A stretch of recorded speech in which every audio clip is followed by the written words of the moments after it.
Friends ఇప్పుడైందనమాట జగన్కు big shock. వైసీపీకి రాజీనామా చేయనున్న మరో మాజీ ఎమ్మెల్యే అంటూ వార్తలు అయితే వస్తున్నాయి. ఫ్రెండ్స్ వివరాల్లోకి వెళ్ళే ముందు దయచేసి లైక్ చేసి షేర్ చేసి సబ్స్క్రైబ్ అయితే చేసి మరిన్ని లేటెస్ట్ అప్డేట్స్ కోసం బెల్ ఐకాన్ అయితే క్లిక్ చేయండి. ఫ్రెండ్స్ చాలా మంది చూస్తున్నారు కానీ సబ్స్క్రైబ్ చేయడం లేదు. సబ్స్క్రైబ్ అయితే చేయండి. ఫ్రెండ్స్ ఎన్నికల్లో ఓటమితో నిరాశతో ఉన్న మాజీ సీఎం జగన్కు మరో షాక్ తగిలింది. రేపు వైసీపీకి రాజీనామా పిఠాపురం మాజీ ఎమ్మెల్యే దొరబాబు రాజీనామా చేయనున్నారు.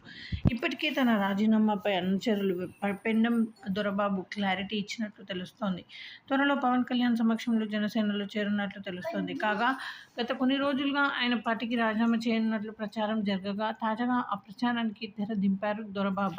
ఇటీవల జరిగిన అసెంబ్లీ ఎన్నికల్లో 175కి 170 స్థానాల్లో విజయం సాధించిన బరిలో దిగిన జగన్ సిట్టింగ్ ఎమ్మెల్యేలను మారుస్తూ నిర్ణయం తీసుకున్నారు. అయితే జగన్ తీసుకున్న ఆ నిర్ణయం ఆయనను కేవలం 11 సీట్లకు పరిమితం చేసిందని రాజకీయ విశ్లేషకులు అంటున్నారు.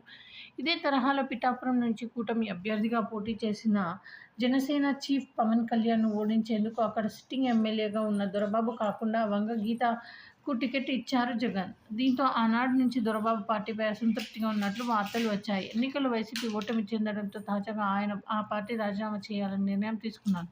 త్వరలో జనసేనలో చేరనున్నారు. కాగా ఏ రోజు చేరతారనే క్లారిటీ మాత్రం దొరబాబు ఇంకా ఇవ్వలేదు అని వార్తలైతే వస్తున్నాయి.